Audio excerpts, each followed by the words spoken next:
Okay, look, thanks to all our witnesses in relation to a very, very important matter.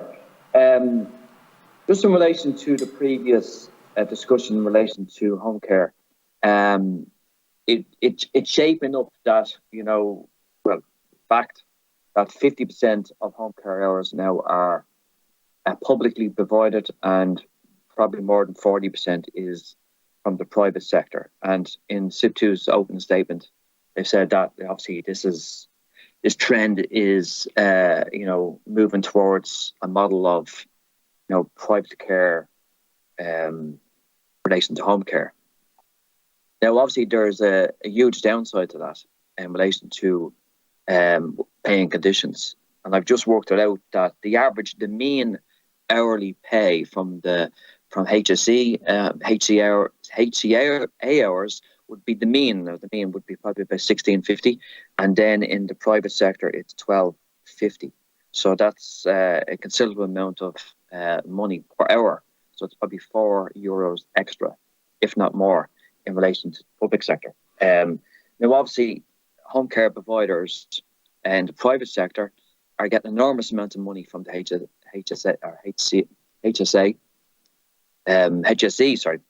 They're getting a huge amount of money from the HSE to provide this home care. So obviously, they're for profit. They make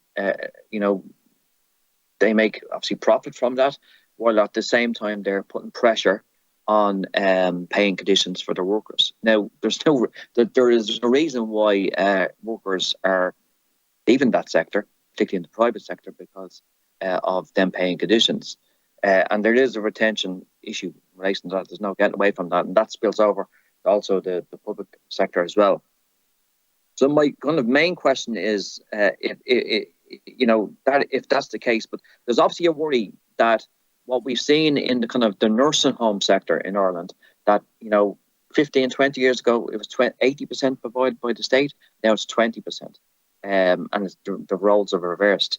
Could this happen in the same way that it's happened to the nursing home sector in relation to the private sector essentially taken over,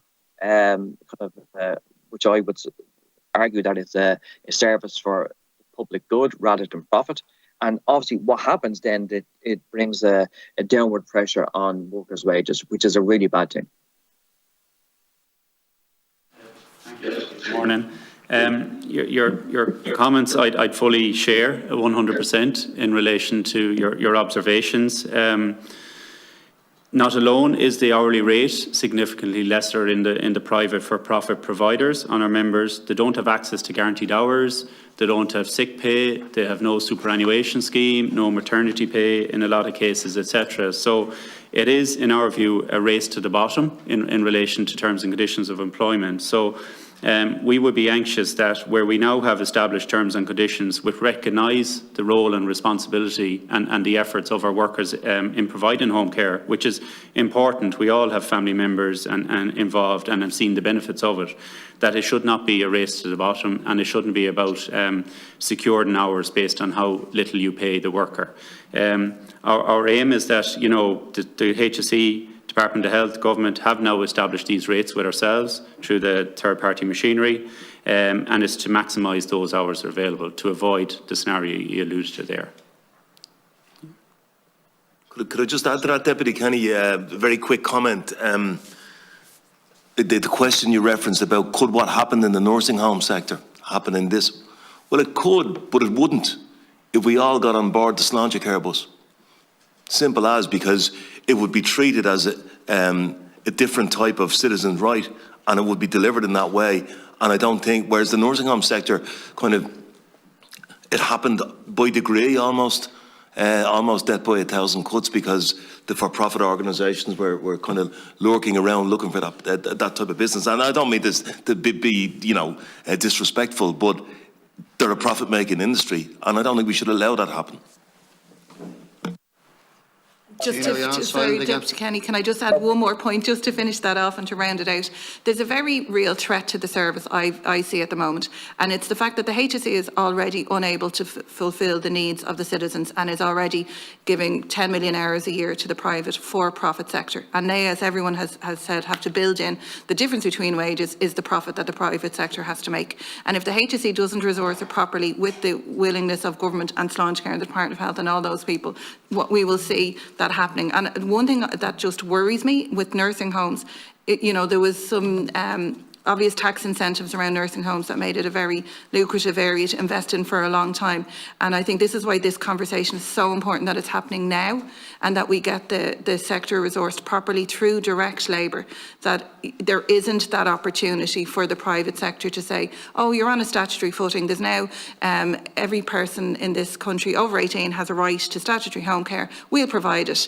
Don't worry about that. So I think it's vital, and that's why we're so delighted to be here today to raise these issues. It's vital that we move now, and I'm going to echo Eamon again. Sláintecare is the way forward. That's our view. One final supplement. You're gone to silent again, Gino. You're having a problem with your microphone. Hear me? John, can you hear me? Yeah. My final supplementary question in relation to the private sector, in relation to home care. How profitable is how profitable is the home care industry at the moment in the opinion of, say, SIP2 or Forza? It's probably hard to put an accurate answer on that, but all I can probably say is that the number of providers is growing and the competition is increasing, so there's obviously something of benefit to the providers in that. And from our understanding, the cost of providing that service to the state, be it in the home care provision, works out similar to the cost of providing it directly. So the question then is asked, where is the difference going from the point of view of the hourly rates, etc.? So, yeah. And we would add that if you allow what happened in the nursing home sector to happen here, the profit margins would increase. So it's not being done for profit making organisations out of pure benevolence. It's a combination of we provide a service out of benevolence, but we ultimately we're here to make a profit. So the results would be inevitable.